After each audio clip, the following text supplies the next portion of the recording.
following content explores mature themes of homicide and sexual assault. Viewers' discretion is advised. It's okay.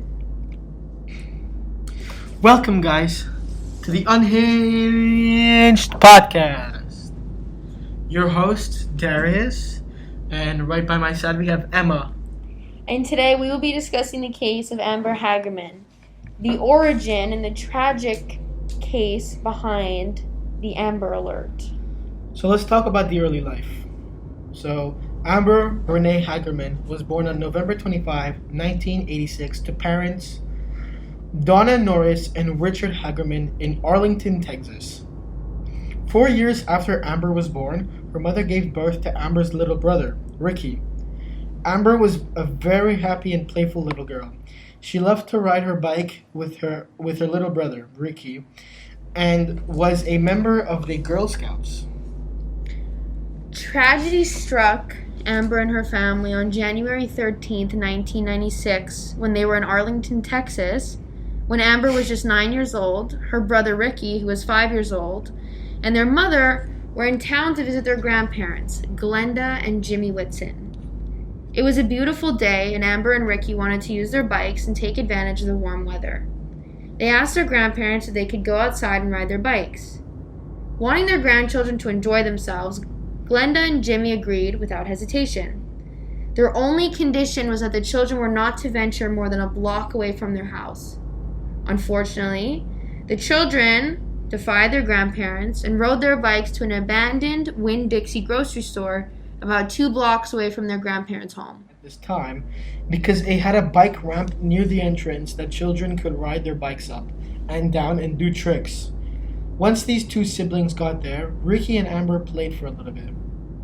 After a while, Ricky grew anxious that they would get in trouble if their grandparents realized that they had gone too far. He voiced this to Amber and told her that they should go back to their house. Amber acknowledged her brother and told him to return home and said that she would be back soon. But she wanted to continue biking around for a little bit more. So once Ricky, her little brother, got home, their mother and grandparents were confused that Amber wasn't with him. They were slightly concerned and immediately told the little boy to return back to where they were playing to get his sister and bring her home. So, Ricky got back on his bike and quickly rode his bike back to the abandoned grocery store. To his unfortunate surprise, his older sister was nowhere to be found. And keep in mind, Amber is 9 years old and Ricky's 5 years old. So, he knew something was wrong and rode his bike swiftly back to his grandparents' home and blurted out that his sister wasn't there and that he couldn't find her. Of course, being incredibly concerned, Amber's grandfather, Jimmy, ran to his car and drove to the spot where the two children were playing. To his surprise and obvious dismay, a police officer was already at the scene. Jimmy inquired as to why the officer was at the scene, and the police officer responded they had received a call from a man named Jim Kevill, a 70-year-old retired machinist who lived nearby. Jim Kevill called police after witnessing from his backyard a young man forcing a little girl, who was Amber, into a black truck while she was kicking and screaming. Kevill also told the officer that he saw this man drive west of Arlington. The description that Jim Kevill gave authorities was a white, possibly Hispanic, between 20 to 40 years old, under 6 feet tall, with a medium build. Jim Kevill's official statement, and we don't want to confuse Jim Kevill, who was the witness, and Jimmy Whitson, who is Amber's grandfather. So Jim Kevill, the witness's official statement of the accident was, quote, "I saw her," so Amber, "riding up and down. She was by herself. I saw this black pickup. He pulled up, jumped out, and grabbed her. When she screamed, I figured the police ought to know about it, so I called them," end quote. The only trace of Amber that was left was her pink and white bike left laying on the pavement. Law enforcement officers revealed that it took only 8 minutes from the moment that Ricky left his sister at the abandoned grocery store for Amber to be abducted, and for them to respond to the call and get to the scene. So 50 police officers and federal agents searched frantically for the suspect based on the witness's statement and launched search parties to look for Amber for a total of 4 days before finding her body. Her body was found less than 5 miles, which is 8 kilometers, from the abandoned Winn-Dixie grocery store. Winn-Dixie grocery store being where the children would play. Like, there was a bike ramp. So, yeah. Her body was discovered by a man who was walking his dog near the Forest Hills apartment complex at around midnight, when he found the body of a naked child laying in a creek bed. This body was later identified as 9-year-old Amber Hagerman. So upon finding Amber's body, authorities on the scene immediately noticed that her throat had been cut, quite severely because it was the first thing that they had noticed.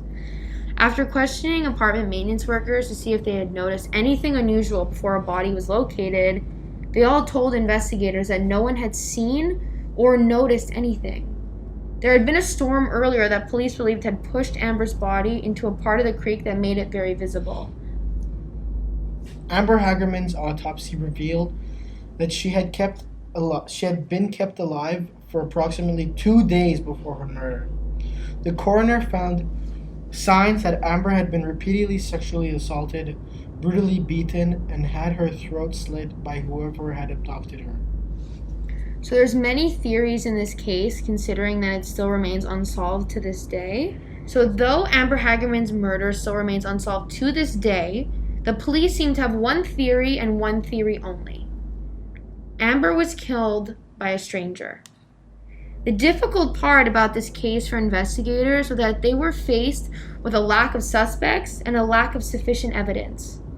When Amber's body was found, she was naked, had only one sock on, and any chance that investigators had of finding any existing DNA evidence had been washed away in the creek. And keep in mind, they definitely didn't have the technology that we have now in this investigation.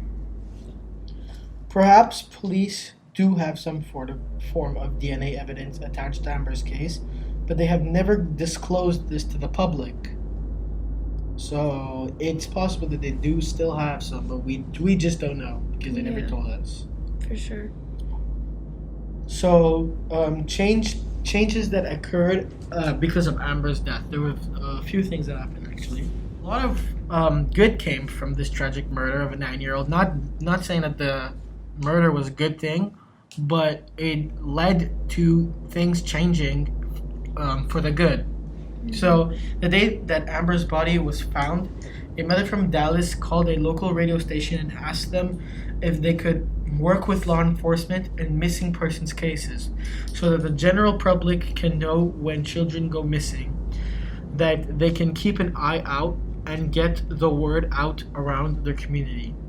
It's hard to believe there was a time before Amber Alerts and all the responsibility of finding missing people was, especially children, was just on the police. Or maybe even families, you can ask around your family and friends to come help you, start your own search party or something. But yeah, and just keep an eye out, right? More eyes is better than none. So. Putting it on the radio is a very good idea because now everyone knows about it. Yeah. It's not only just you and your family and friends, it's everyone. So if anyone spots him, even if they're not actively trying to spot the missing person, but if ever they spot him, they can just call the police and there, boom. Exactly, and that's what happened. And later that year, Dallas-Fort Worth broadcasters established a system that would allow them, in cahoots with police, to notify the public immediately after being notified that a child has gone missing or could possibly be in danger.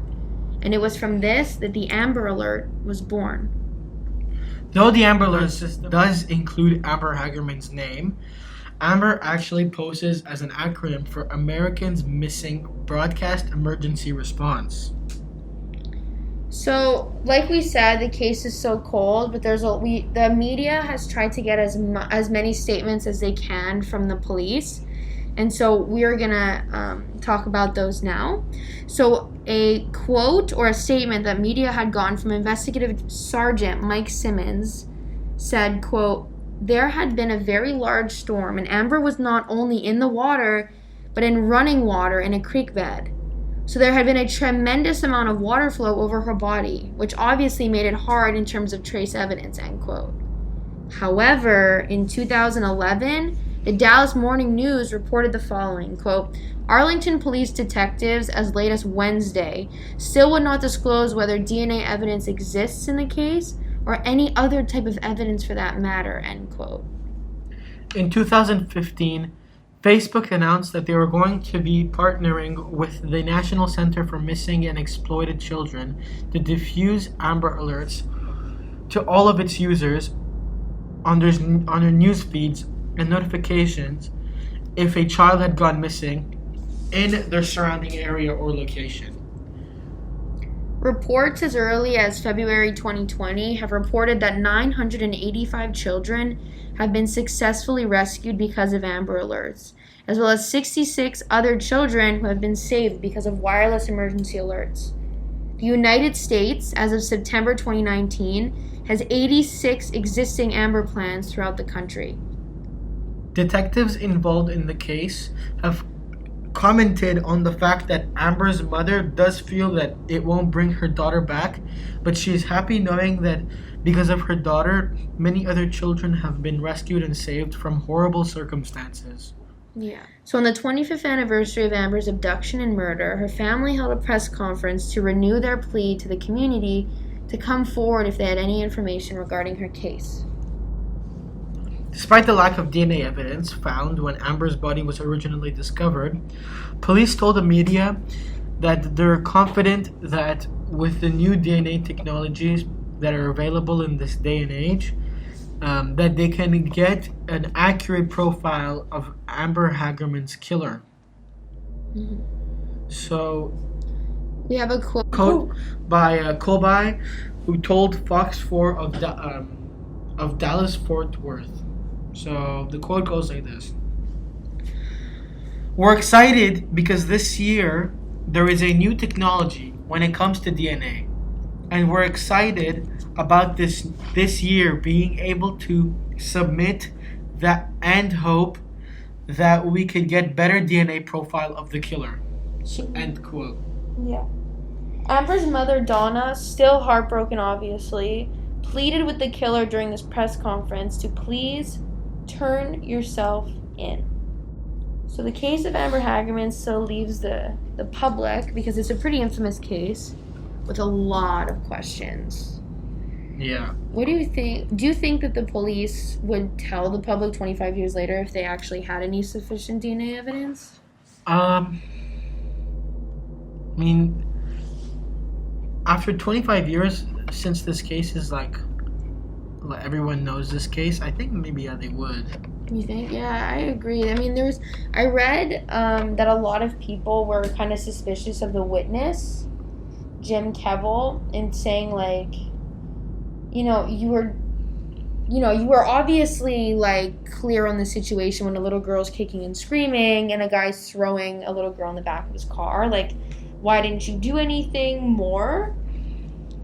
And a lot of people were suspicious of him, that maybe he knew more than he was letting on. What do you think? Do you think it was just like he just saw it and tried to do the right thing, but fell short? I think he didn't. I think he was maybe scared of going and intervening, because you never know with people. Like, you never know who you're coming up against, right? So, Totally, yeah.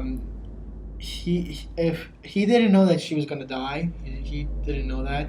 He called the police so that they can help find her. I feel like if he had intervened, he was scared that the man would have done something to him and the girl, or just something to the girl or something. Mm-hmm. So I think he was just a little scared to intervene, or maybe he just didn't think of that. Yeah, I think it's a valid point. Like, a lot of times people are like, shoulda, coulda, woulda, right? If they were in that situation. And I think at the end of the day, we can just be happy that and content with the fact that we did get a description. We do have an eyewitness that saw what happened, and would be able to give an accurate timeline of the moment that she was taken. And, because he lived nearby. He watched the whole thing happen. So I'm just thankful that we have at least one witness in a case that has so many holes. So. But yeah, for this guy, people always say, like, if something like this happens, I'm gonna jump in and intervene. But You're saying that without actually not experience it. If you actually Exactly. experience it, you would probably do something completely opposite. Yeah. Like, people say something, but in the heat of the moment, they do something completely different than what they originally said they were going to do. Totally, yeah. And thinking about this case, what's like especially kind of disturbing to me is that she was so young and that it's gone on for so long, this case, without any answers. And the perpetrator is probably still alive. Like, the witness statement said that the man who had taken her was between 25 and 45 years old. Yeah. And if this case was 25 years ago, like, who's to say that this person stopped with her or even began with her? That's what's so disturbing to me, is that, like, oftentimes we see, like, police officers don't necessarily connect all the right cases, and they don't see similarities that could eventually result in, like, a serial killer profile. So it's just sad, like, the fact that she was so young and murdered so brutally. I really hope for her family's sake, because clearly you don't get over something like that. Like, her mom obviously isn't over it, nor she. I would never. I would never either, right? So I just hope that they find whoever did this. And again, I'm glad that so much good came from it, because, like we said, they saved over 1,000 kids from either, being murdered or, anything. I don't know what's worse than murder, but yeah, that's Amber Hagerman's case. And we're glad that you sat down with us today to talk about it. Yeah. Let us know if you have any theories of what happened to Amber Hagerman in the comments below. Darius is the designated comment replier. Yeah, I read all your comments. I comment back. He's amazing. Yeah, I love reading comments. Yeah. So also, you can leave feedback, like, what do you think about this? What do you guys want different? Exactly. So, again, thank you for sitting down with us, and be sure to tune in sometime soon for the video on the Jack the Ripper. Jack the Ripper. Everyone knows Jack the Ripper. Very, very exciting case. Man. Darius is going to be taking the lead on that one because he is a Jack the Ripper expert. I'm talking about Jack the Ripper. Very interesting. So we'll be sure to see you then. Stay tuned. And have a wonderful morning, evening, whatever your time zone. Exactly. So this is the Unhinged Podcast signing off. Thank you so much. See ya. Bye.